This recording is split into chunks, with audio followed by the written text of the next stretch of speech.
Mr. President, Commander-in-Chief, Armed Forces of the Federal Republic of Nigeria, distinguished Senator Bola Tinubu, GCFR, the Vice President and very distinguished Senator Shetima, GCON, my brother, the Right Honorable Speaker of the People's House, the House of Representatives, Right Honorable Tajuddin Abbas, GCON,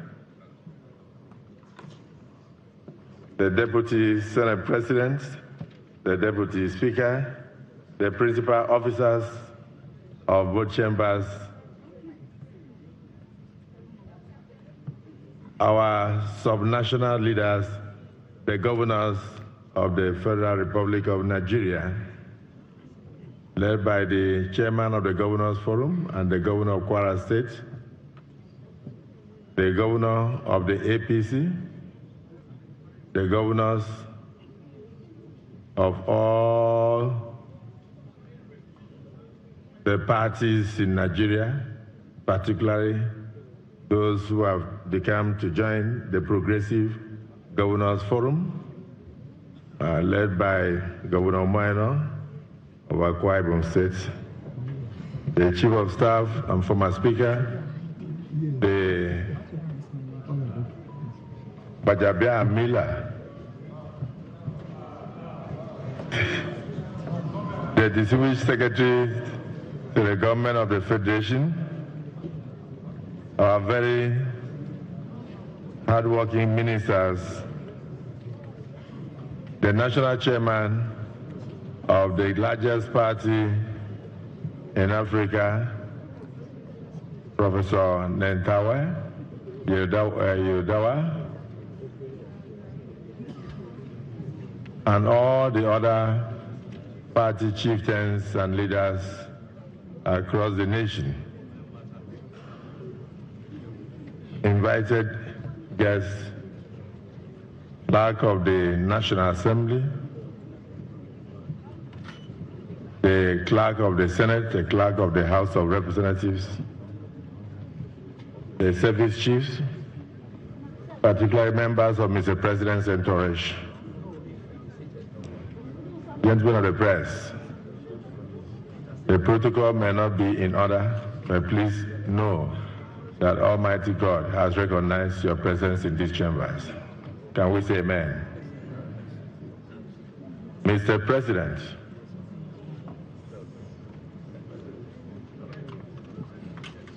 this is the joint sitting of the National Assembly that happens very rarely in the history of our democracy.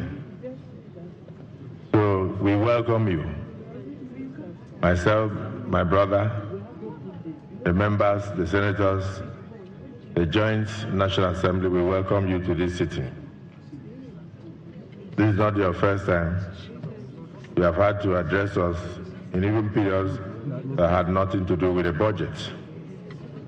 So today, we assemble not merely to fulfill a constitutional requirement, Mr. President, but to engage in a defining national conversation about our priorities as a people, our responsibilities as leaders, and our collective resolve to build a stronger and a more just future for generations to come.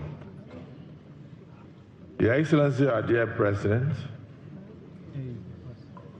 on behalf of the entirety of the National Assembly, once again, I welcome you, and I thank you for always keeping to time, because this is unprecedented.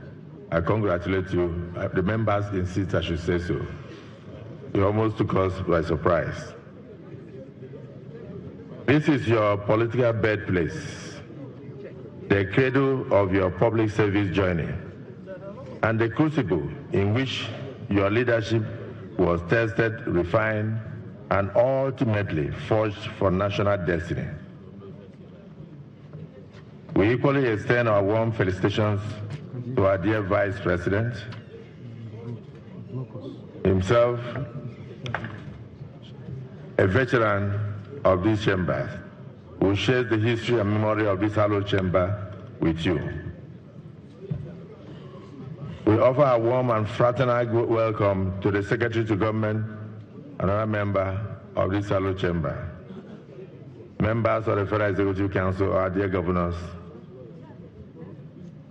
Your presence here before the Parliament of your nation underscores the fundamental truth of democratic governance, that progress is forged when institutions work in concert, when authority is exercised with accountability, and when leadership listens, engages, and leads with courage and clarity of purpose. Many in our country view the patriotic, collaborative work between the National Assembly and the executive arm of government as a sellout by the Parliament. But history is unambiguous on one enduring lesson. Nations advance when the executive and the legislature work in concert, and they falter when the two become locked in hostilities. In the United States, the era of Franklin Roosevelt New Deal stands as a classic illustration. Faced with the Great Depression, an aligned Congress partnered with the executive to pass sweeping legislative reforms in the banking sector, in social security, infrastructure, investment, that stabilized the economy and reshaped American society for generations to come. Similarly, post-war Britain, United Kingdom, witnessed remarkable reconstruction because Parliament and the government of Clement Attlee, the then Prime Minister, acted with shared purpose, creating the National Health Service, rebuilding a shattered nation.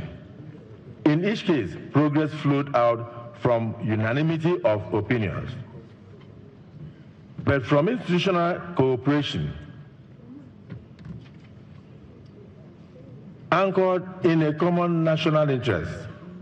It is pertinent to note, Mr. President, that history has often distilled its lessons into simple truths. One of them is this: great nations are not built by perfect conditions, but by leaders who make hard choices together with their parliaments. By contrast, stagnation has often followed periods of executive-legislative warfare. In the later years of the Roman Republic, constant power struggles between institutions, particularly between the magistrates and the Senate, paralyzed government, weakened institutions, and paved the way for the collapse of the Roman Empire. More recently, repeated government shutdowns in the United States, triggered by budgetary deadlock between Congress and the executive, have disrupted public services, shaken investor confidence, and slowed the momentum of the American economy. Across history, Mr. President, and continents, the pattern remains consistent. When the organs of state treat each other as adversaries, the nation pays the price. But when they act as partners under the Constitution, stability deepens, reforms take root, and progress becomes possible. It is within this spirit of constitutional partnership, not rivalry or civility, that great national decisions like budgeting acquire meaning and also take momentum. Budgets tell a story. Show me a nation's budget and I will tell you its priorities, its fears, and its hopes.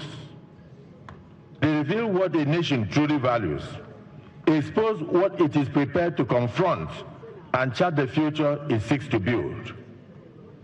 The 2026 appropriation bill you are about to present before us is therefore far more than a compilation of figures. It is, for us, a statement of intent, a reflection of priorities, a record of difficult choices, and a roadmap for the next phase of Nigeria's national renewal.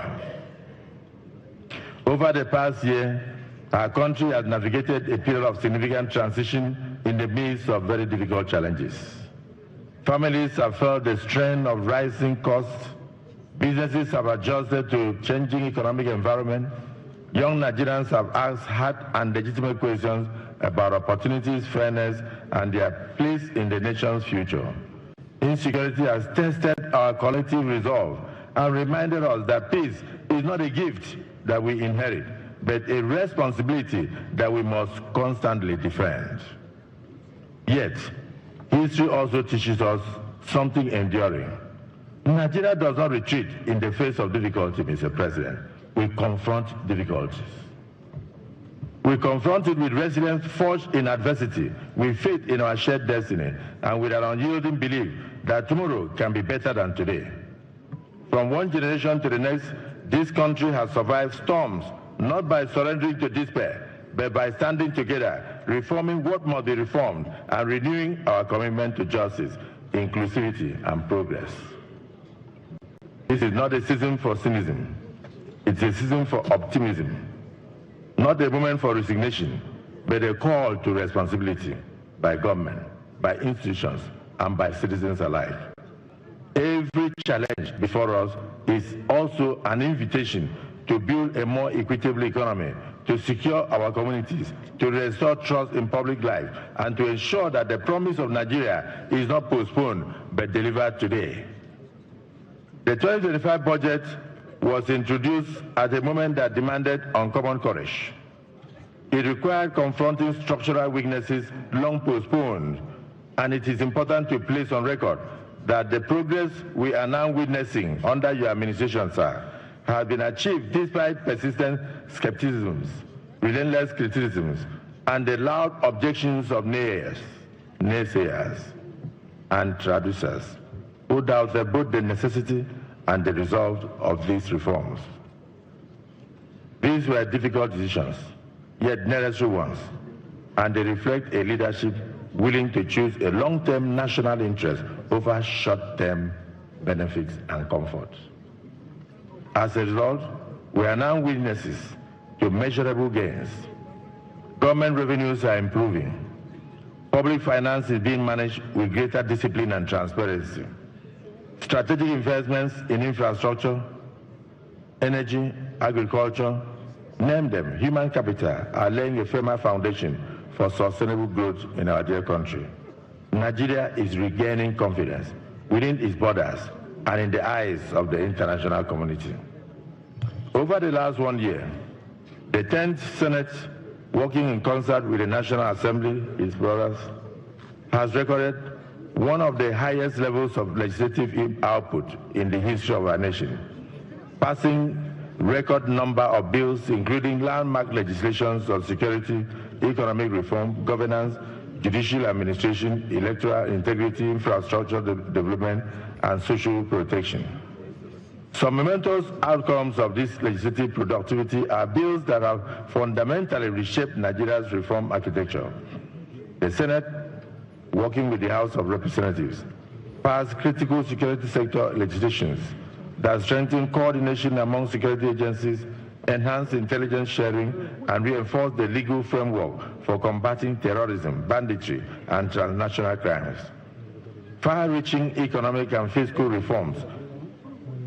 Those bills provided statutory backing for subsidy rationalization, public finance discipline, revenue mobilization, improved accountability in the management of national resources, landmark governance, and judicial sector legislation modernized court administrations, improve access to justice, reduce procedural delays, and strengthen the independence and efficiency of key democratic institutions.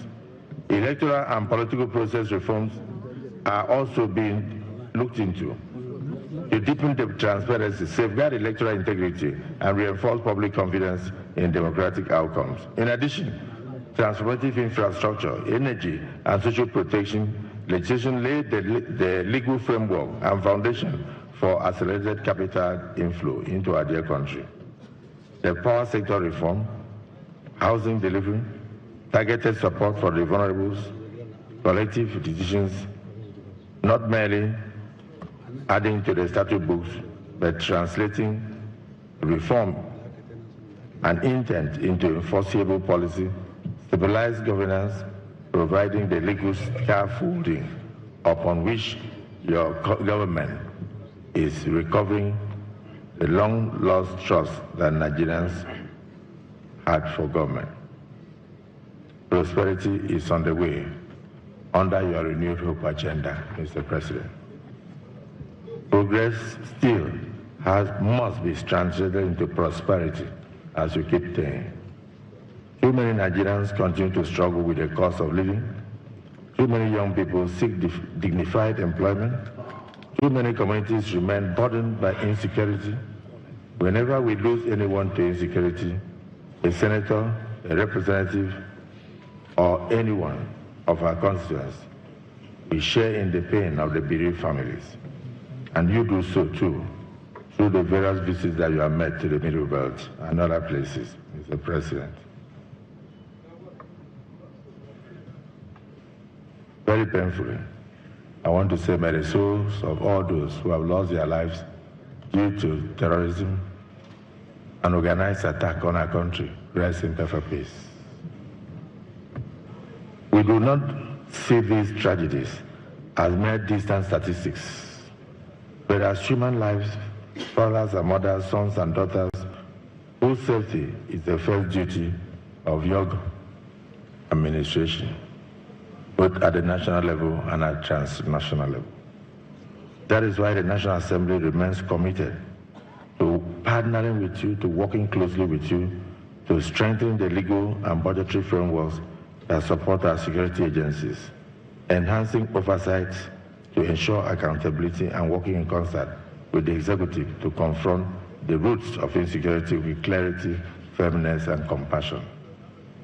Nation building is not the work of one man or one institution. It is a collective endeavor that requires patience, sacrifice, and unity of purpose. I enjoin all Nigerians that they should continue to support the patriotic efforts of your administration. Also, I assure Nigerians that the devil you see today, you shall soon see them no more. We must continue to save with heart and might and represent them with all our strengths. Let us pause here and congratulate our President, President Bola Tinubu. One, for your prompt response to the call to defend democracy in our neighboring states of Benin Republic. You responded to that call, Mr. President, and that country is at peace. Congratulations. You made every Nigerian and every Democrat in the world proud. When freedom is threatened anywhere, freedom is at risk everywhere. So, Mr. President, the path of reform is rarely comfortable, but it is the only path that leads forward. Be encouraged. The National Assembly stands ready to work with you. We are working with you to strengthen the works that you are doing, to refine what must change, and to ensure that every naira appropriated serves the people who earn it. Many of us from agrarian societies know the story of the baobab tree. No single man plants it for himself, and no single generation enjoys its full shade, sometimes centuries to reach maturity. Yet it is planted all the same by patriots, because posterity will one day share and shed the shelter. The planters ensure and endure the labor. Those who come after enjoy the comfort, but the village prospers because everyone agrees to protect it and to water the tree. That is the spirit of the renewed hope agenda. That is the meaning, the demands of budgeting. It is not about the applause of today, but the shade of tomorrow. Not about our labor, but who will benefit. It is only when leadership and institutions act together as planters, not spectators, that the tree of national prosperity can truly grow. We welcome you, Mr. President. So, fellow Nigerians, our national story has never been one of perfection. It has always been a story of perseverance, a people who debate passionately and boldly. Let me say, Mr. President, that the National Assembly is ready for you. We are ready to receive the 2026 budget. We share in all the pains you have gone through in the last 1 year, and we also share in the joys and applause of the reform agenda of your administration. Only one concern, Mr. President. As we direct the security agencies to withdraw policemen from critical areas, some of the National Assembly members said I should let you know that they may not be able to go home today because they may be picked up. So on that note, we plead with the President for a review of the decision. May God bless you. May God bless the Federal Republic of Nigeria. And may God bless our National Assembly.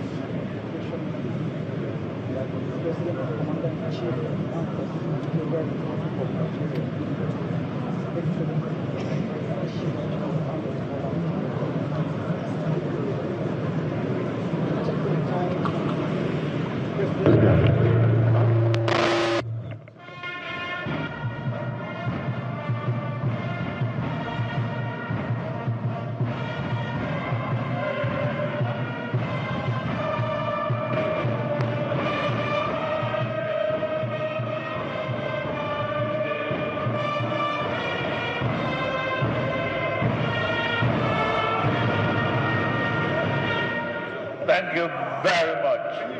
Please be seated.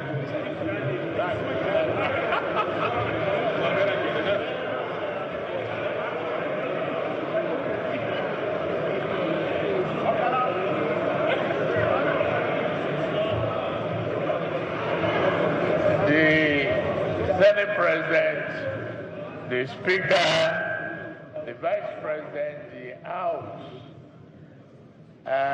the remark of the Senate President has got me relaxed and happy to be back in a club of great people, great minds, great thinkers, and the essence of our democracy.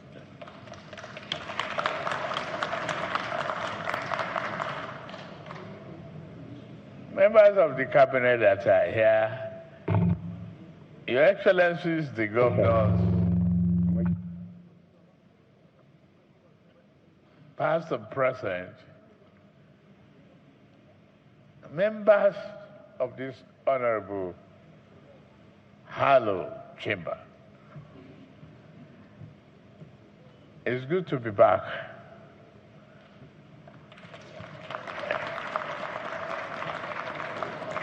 To a well-familiar terrain.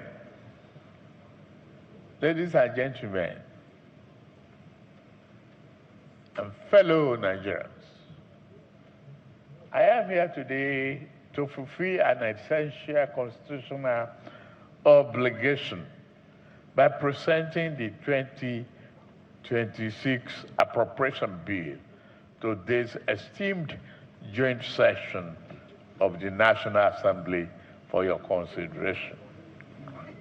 Before I go any further, let me be upfront with you. This is a reset, a very hard one.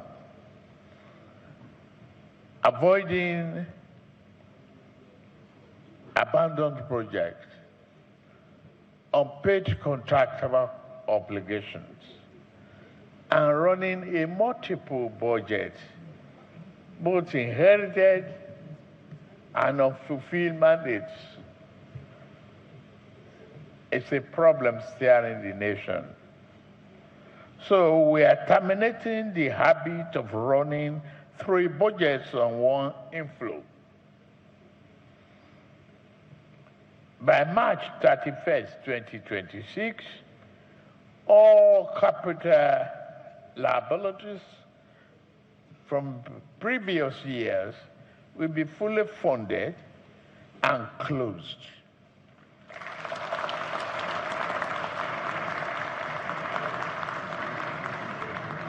From April, Nigeria operates on a single budget, backed by a single revenue cycle. No overlaps, no excuses, no rollovers culture.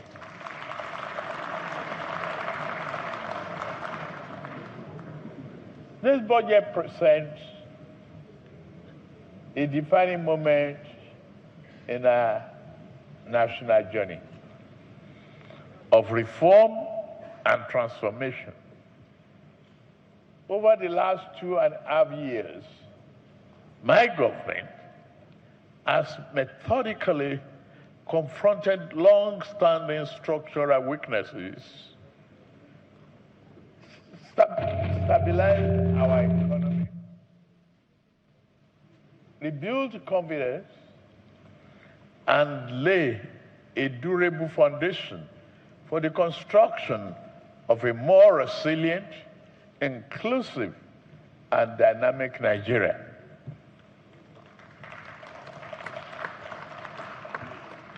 Though necessary, the reforms have not been painless. Families and businesses have faced pressure. Established systems have been disrupted and tested. The budget execution has been tested as well. I acknowledge these difficulties plainly. Yet I'm here today to assure Nigerians that their sacrifices are not in vain.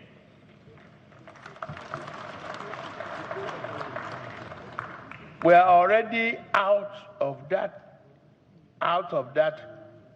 dark tunnel of uncertainty, economic volatility, and lack of inclusiveness. Economy, I'm proud, has turned the corner.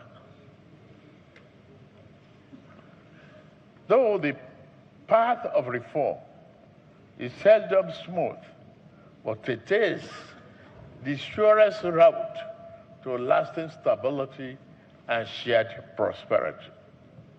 Today, I present a budget that consolidates our gains, strengthens our resilience, and takes this country from out of the dark tunnel of hopelessness, from the survivor to growth.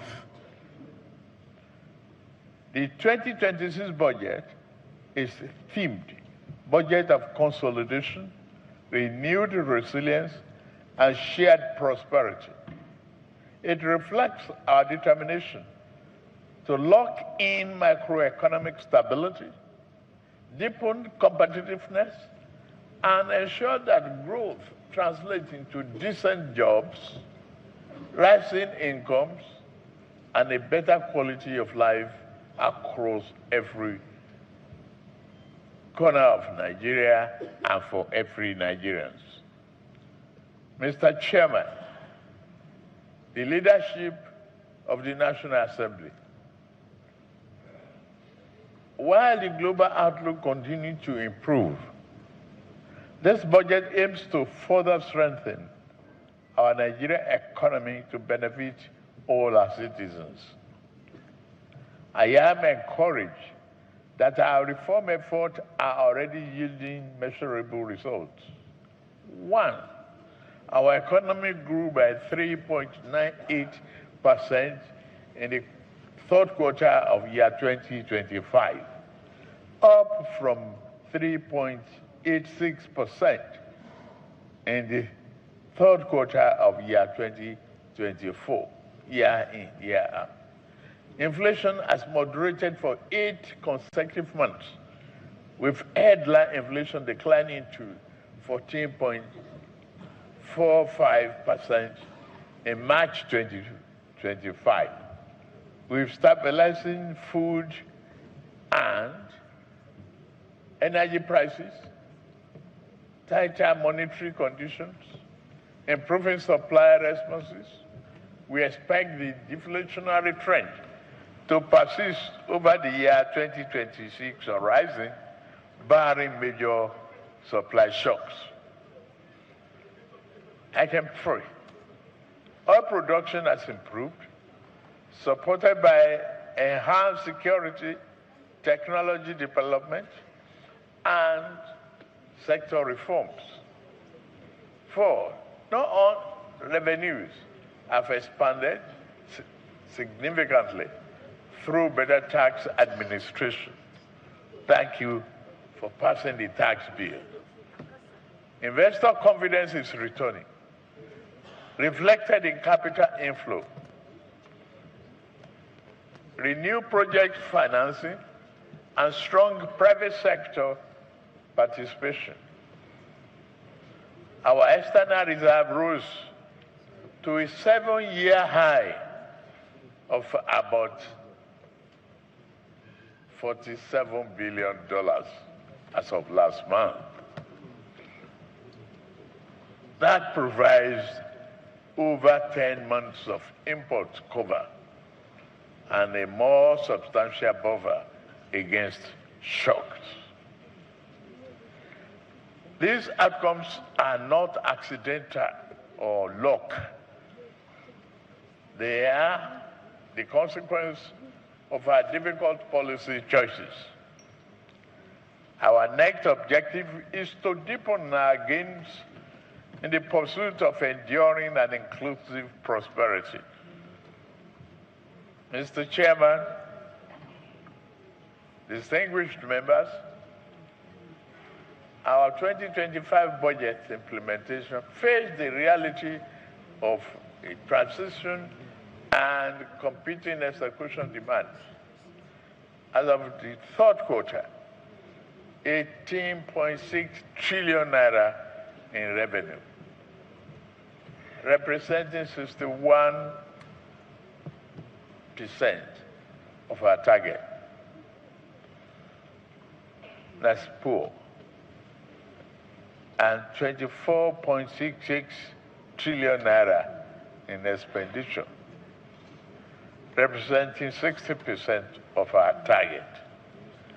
Following the extension of the 2024 capital budget execution, the December 2025, a total of 2.23 trillion naira was released for implementation of the 2024 projects as of June 2025.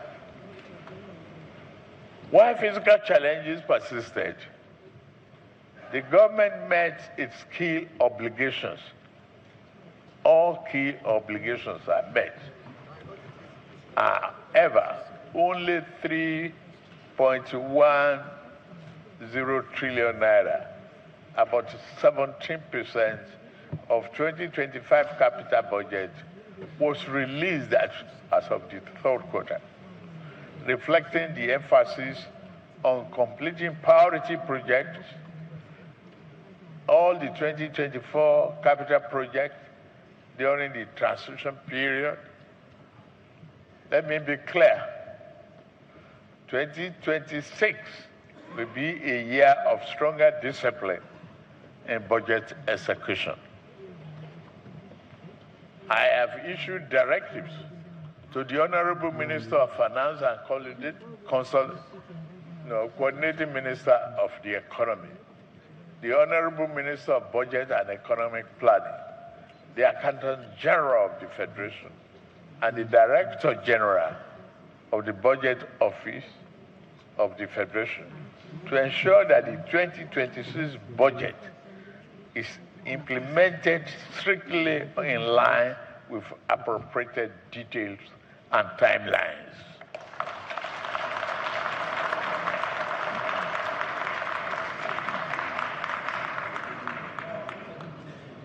We expect improved revenue performance through the new year. The new National Tax Act and the ongoing reform in the oil and gas sector. Reform designed not merely to raise revenue, but to drive transparency, efficiency, fairness, and long-term value in our physical architecture. I've also provided clear and direct guidance regarding government-owned enterprises. Heads of all agencies have been directed to meet their assigned revenue targets. To support this, we will deploy end-to-end digitization of revenue mobilization.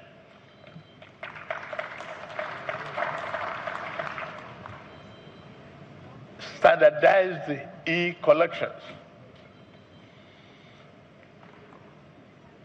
interoperable payment rails, automated reconciliation, data-driven risk profiling, and real-time performance dashboard. So leakages are sealed, compliance is verifiable, and remittances are prompt. These targets will form core components of performance, evaluation, and institutional scorecards. Nigeria can no longer afford leakages, inefficiencies, or underperformance in strategic agencies. Every institution must play its part and play it effectively. Mr. Chairman and fellow Nigerians, the 2026 budget is guided by 4 clear objectives. 1, consolidate macroeconomic stability, improve the businesses and business environment, investment environment, and all of that together.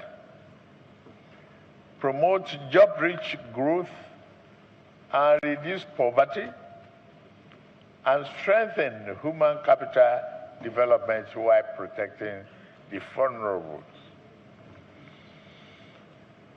In short, we will spend with purpose, manage debt with discipline, and pursue broad-based sustainable growth. Distinguished leaders or members,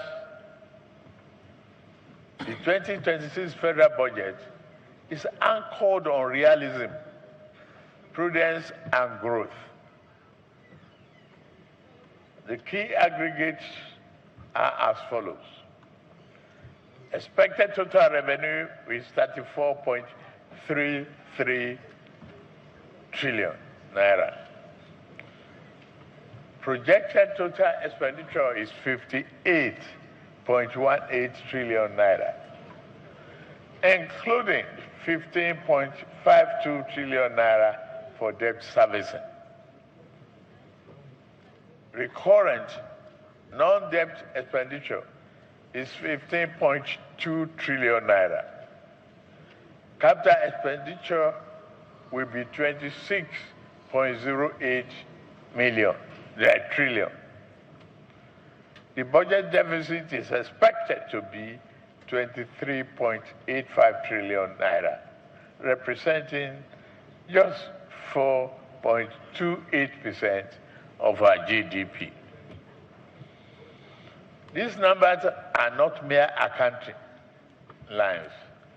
They are a statement of national priorities. We will remain firmly committed to fiscal sustainability, debt transparency, and value for money spending. The year 2026 to 2088 medium-term expenditure framework and fiscal strategy paper set the parameters for this budget. Our projections are based on 1, a conservative crude oil benchmark of US $64.85 per barrel. 2, crude oil production of 1.8 million barrels per day. And 3, an average exchange rate of 1.4 naira to the US dollar for the 2026 fiscal year. We will continue to reduce waste, strengthen controls, excuse me, strengthen controls, and ensure that every Nigerian borrowed or spent delivers measurable public value.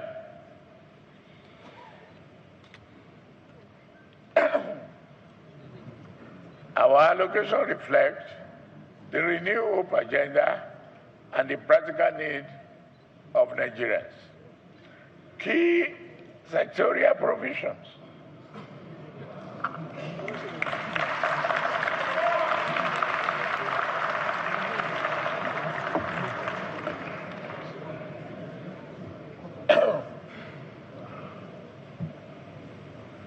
Key sectorial provisions include defense, security. Defense and security will take 5.41 trillion naira. Infrastructure will follow with 3.56 trillion naira. Education will follow with 3.52 trillion naira. Health and social services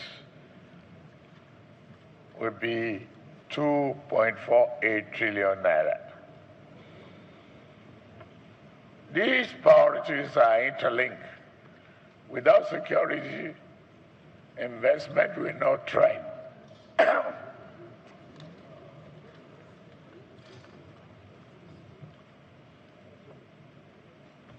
Without education and healthy citizens, productivity will not rise.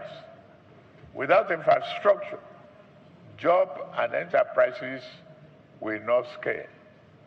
This budget is therefore designed to provide a single coherent program of national renewal, a national security and peace building.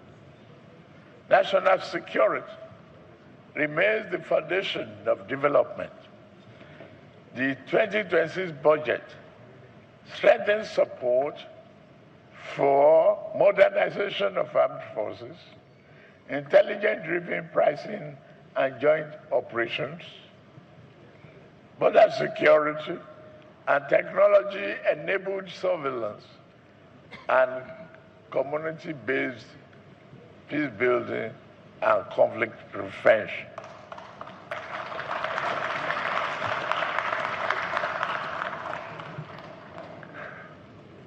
We will invest in security with clear accountability for outcomes, because security spending must deliver results to secure our country.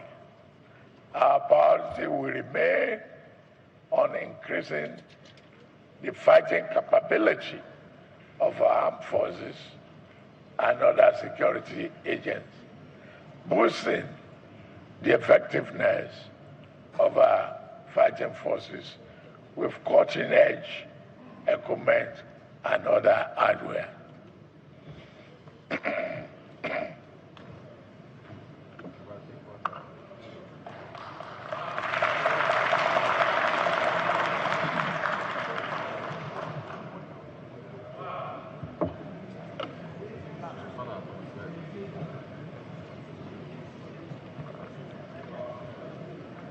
We will show no mercy. We will usher in a new era of criminal justice. We will show no mercy, I repeat, to those who commit or support acts of terrorism, banditry, kidnapping for ransom, and other violent crimes.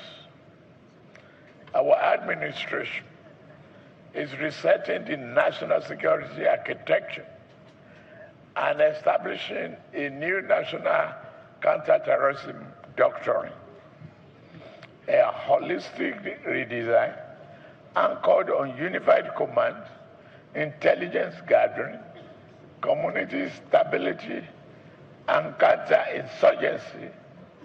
This doctrine will fundamentally change how we confront terrorism and other violent crimes.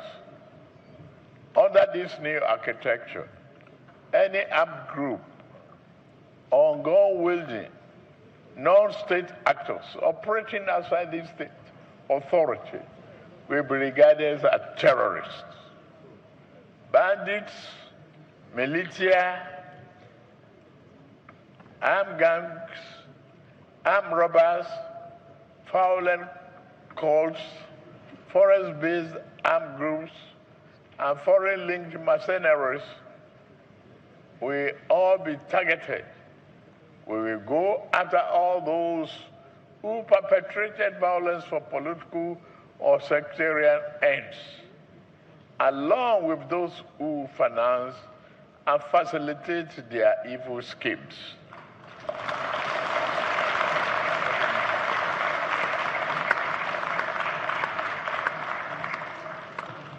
On our human capital development,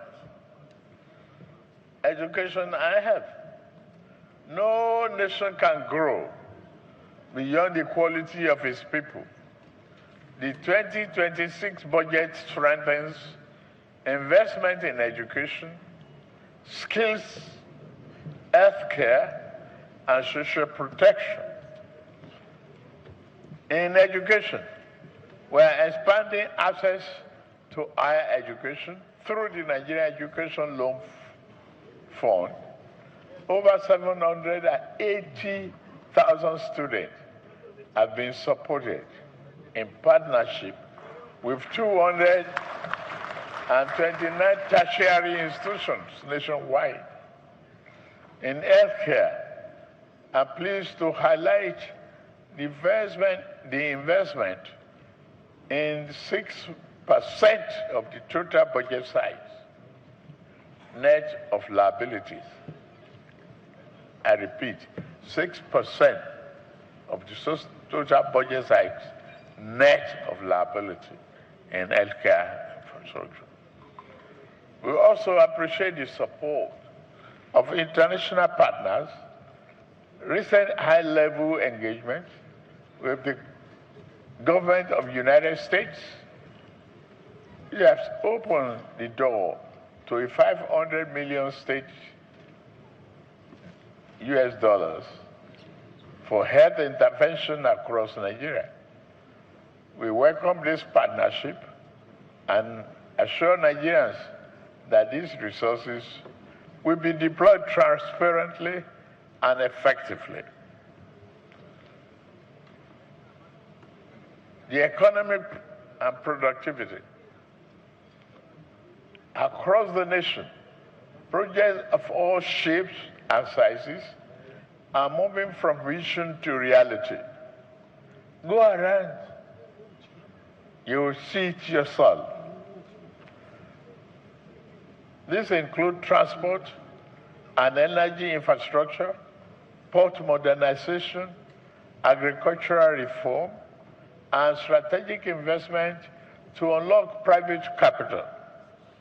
We will take decisive steps to strengthen agricultural markets. Food security shall remain a national priority.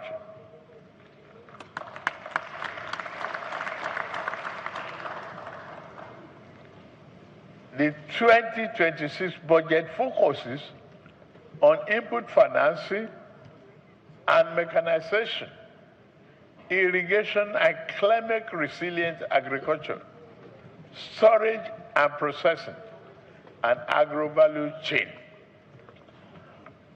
This measure will reduce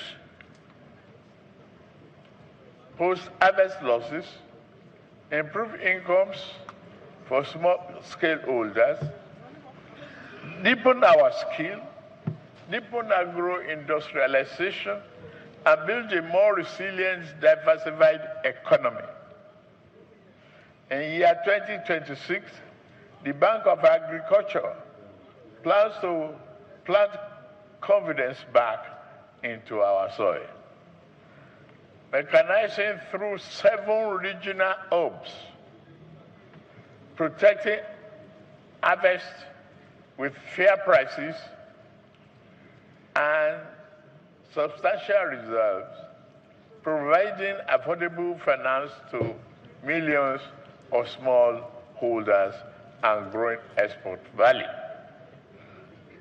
Under the plan, Nigerian farmers will cultivate 1 million hectares, create hundreds of thousands of jobs, and prove that prosperity can rise through better use of our God-given land.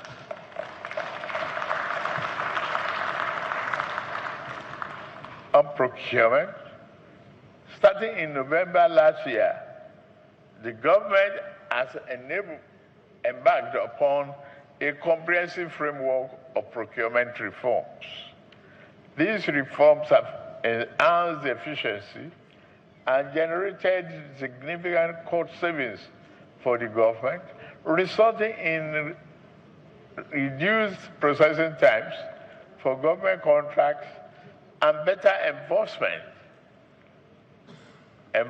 procedures directed against erring contractors and government officials. Our Nigeria First policy has been established to encourage self-sufficiency and sustainable growth within Nigeria by promoting domestic products and businesses, by mandating that all ministries, departments, and agencies of government, the MDAs, consider Nigeria-made goods and local companies as their primary option. The policy aims to support local industries, create job opportunities, and reduce dependency on imported items. This bold new approach is expected to enhance the competitiveness of Nigerian enterprises, foster innovation, and ultimately contribute to the country's overall economic development. Distinguished members and fellow Nigerians, the most significant budget is not the one we announce, it is the one we deliver.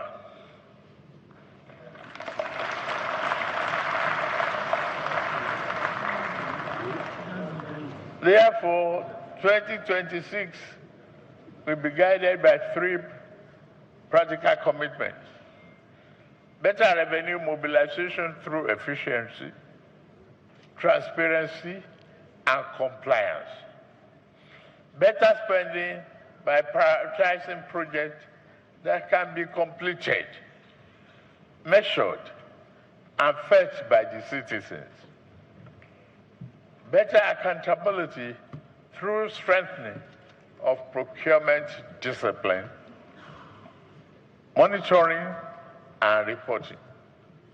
We will build trust by matching our words with results and our allocations with outcomes.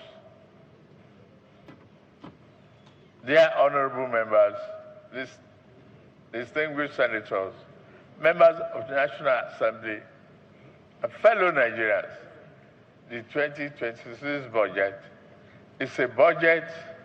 is not a budget of promises. It is a budget of consolidation, renewed resilience, shared prosperity, and it is built on reform of the past 2.5 years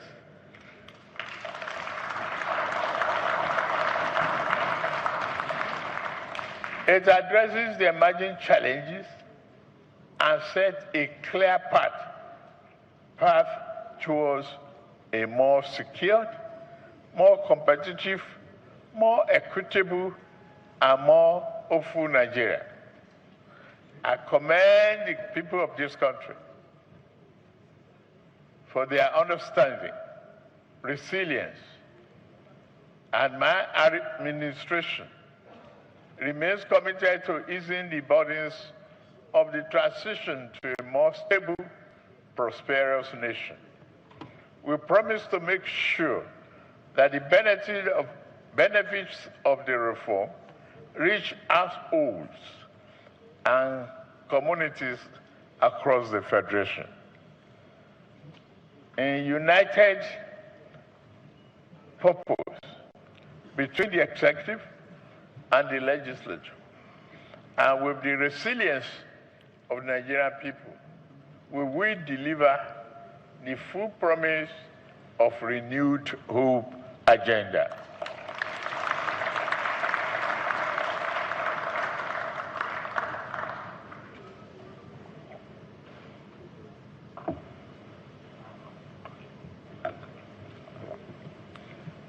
It is therefore my great pleasure that I lay before this distinguished joint session of the National Assembly the 2026 Appropriation Bill of the Federal Republic of Nigeria, titled Budget of Consolidation, Renewed Resilience, and Shared Prosperity. I seek your partnership in charting the nation's fiscal course for the coming year. May God bless you all, bless the Federal Republic of Nigeria, keep our armed forces safe, and thank you very much.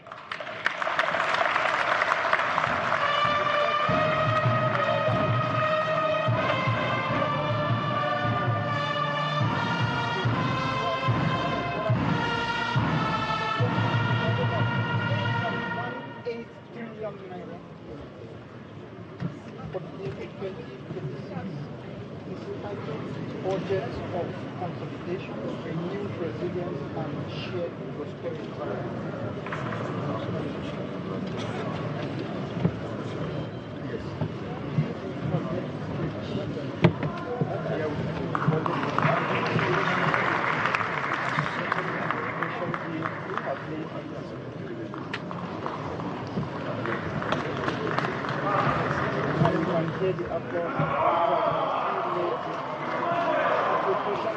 For the joint session of the National Assembly with the Senate President, the Chairman.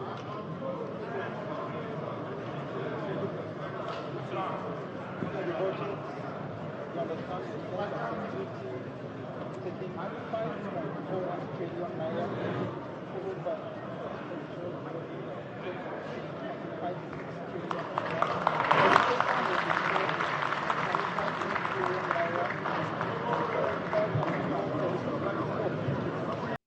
The 2026 budget presentation by the President Bola Tinubu, to a joint sitting of the National Assembly. And just before President Bola Tinubu headed to the National Assembly, there was an emergency federal executive meeting, council meeting, and there the budget was reviewed upwards. Initially, it was 54.5 trillion. That's the proposed spending for 2026. But at the end of that meeting, it was reviewed upwards to 58.47 trillion naira. And the exchange rate also had a little bit of review. So it went from 1,512 naira for a dollar to 1,400.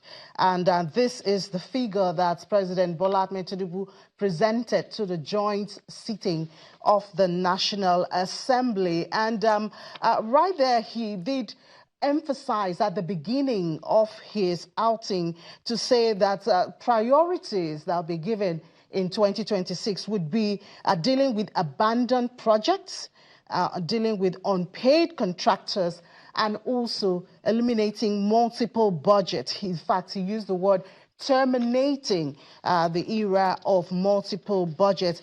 And he did emphasize that from March 2026, all capital liabilities would be fully funded and closed.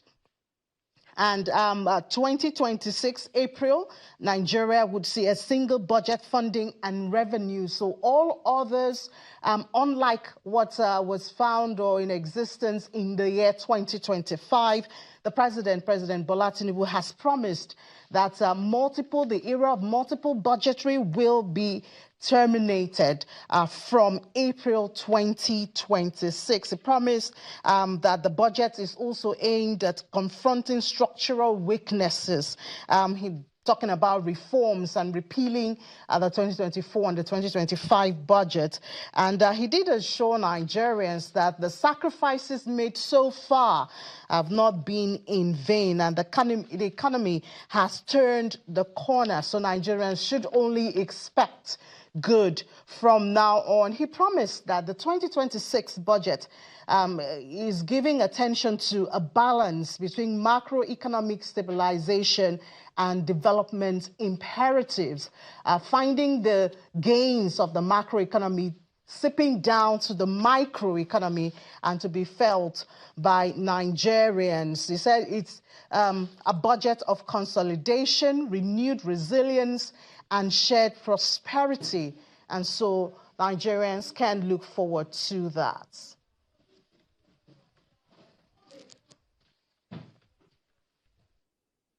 Is one of regained stability, renewed confidence, and steady progress. It is the story of an economy that has weathered a period of adjustment and is now firmly repositioning itself for sustained expansion. At the same time, 2025 has also offered important lessons. The year unfolded against the backdrop of challenging global conditions and fiscal headwinds. Some budget assumptions, particularly regarding crude oil prices and exchange rates, proved overly optimistic amid volatility in the international oil market. The sharp fluctuations in crude prices and external shocks tested projections and underscored the vulnerability of oil-dependent revenues.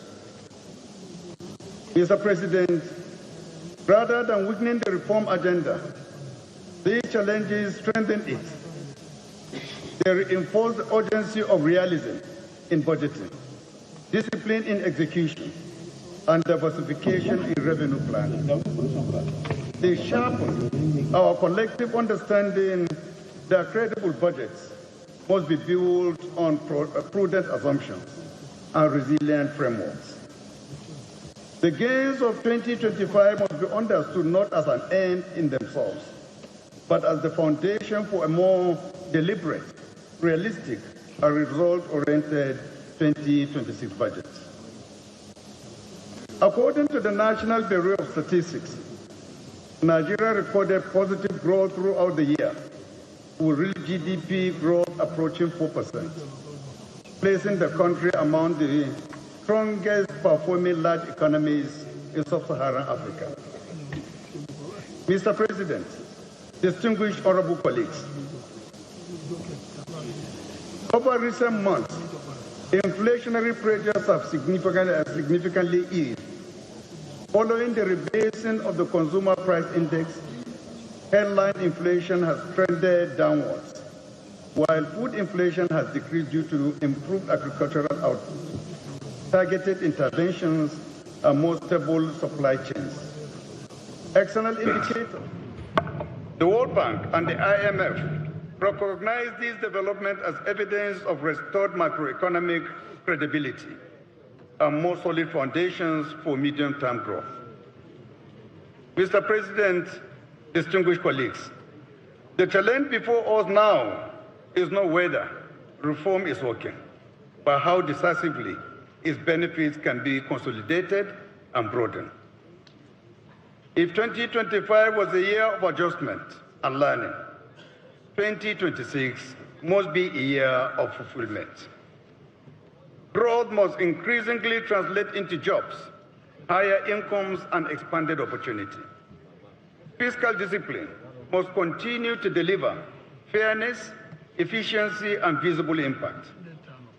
Above all, the 2026 budget must be grounded in credible targets, realistic assumptions, and disciplined implementations. This is where there is strong optimism across this chamber that 2026 will be different, not only in intent, but in outcomes. The National Assembly received the 2026 appropriation bill with confidence that the lessons of 2025 have been fully internalized and that this budget is designed to translate reform into tangible progress for Nigerians. Growth must increasingly translate into jobs, higher incomes, and expanded opportunity. Fiscal discipline must continue to deliver fairness, efficiency, and visible impact. And national policy must remain firmly anchored in coherence, predictability, and institutional order. Mr. President, one of the most assuring signals of reform maturity in your approach to the 2026 budget is your clear directive that Nigeria must operate with one budget and one fiscal framework. Along with your clear determination to deepen fiscal realism and restore order to the budgeting process. Your insistence that there should be no parallel budgets, no multiple spending windows, and no fragmented fiscal authorities speaks to discipline, clarity, and respect for due process. It restores order to public finance and ensures that every naira appropriated by this parliament aligns with national priorities. The National Assembly welcomes this stance. It reinforces confidence that the 2026 budget is not merely expansive, but orderly, not merely ambitious, but disciplined. This approach assures the National Assembly that the 2026 budget is not only ambitious, but also achievable, not only expansive, but also grounded, and designed for precise implementation rather than approximation. Mr. President, security is not only a constitutional responsibility, it is the essential foundation of development. Security underpins food production, price stability, investment confidence, and social cohesion. Your administration's national emergency posture on security reflects clarity of purpose and decisiveness of leadership. It is backed by concrete commitments, including expanded recruitment into the security services, enhanced training capacity, improved welfare, redeployment to priority theaters, strengthened forest and territorial security, and improved intelligence coordination. The 2026 budget reflects this prioritization, and rightly so. When properly funded, well coordinated, and transparently implemented, security expenditure is not just a cost, it is an investment in economic growth and development. For this reason, security deserves prominent and sustained attention in the 2026 budget and beyond. The National Assembly is firmly committed to ensuring that resources allocated to security translate into measurable, lasting improvements in safety across the Federation.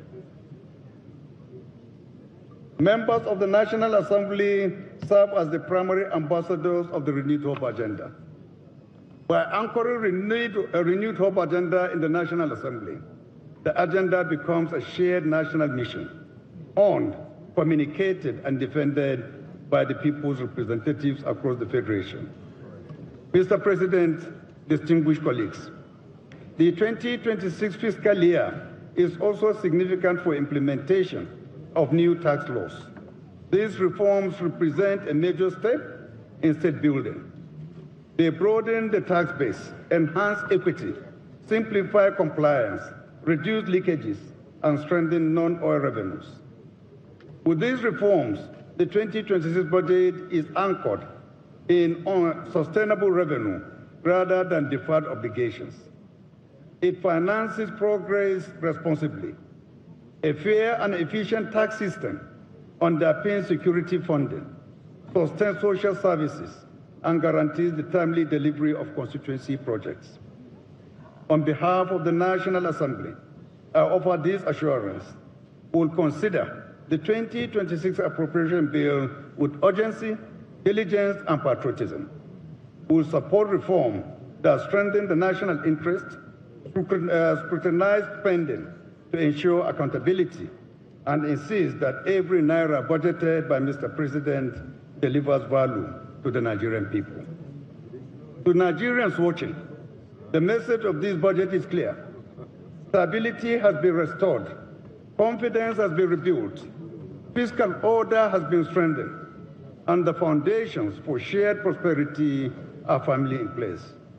In closing, I thank His Excellency President Bola Tinubu, GCFR, for his leadership, foresight, and abiding trust in democratic institutions.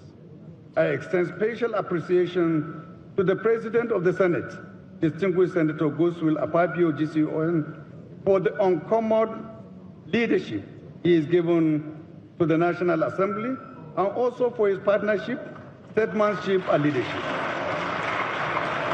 I thank all distinguished senators, honorable members of the House of Representatives, for your dedication, sacrifice, and patriotism in service to our nation. I also extend my gratitude to everyone across government and society who contributes daily to governance and national service. Thank you all. May God bless the Federal Republic of Nigeria.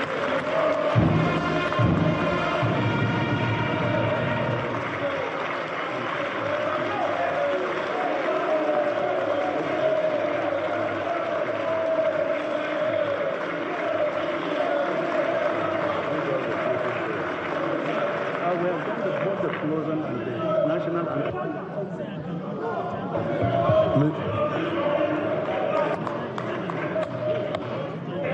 Thank you, Your Excellency, the President of the Federal Republic of Nigeria, with a few remarks of the Right Honorable Speaker, my dear brother Tajuddin Abbas, GCON, the applause of the entirety of the National Assembly and Nigerians watching.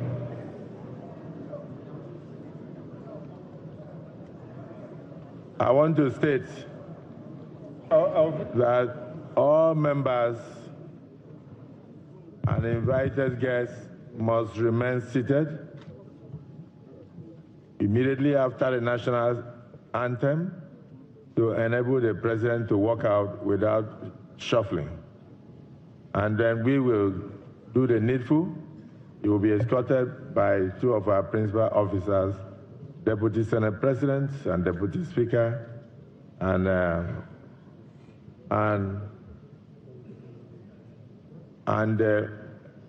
we will appropriately close the joint sitting with necessary motions. Mr. President, this is your house. We are behind you. No shaking. Thank you. National anthem.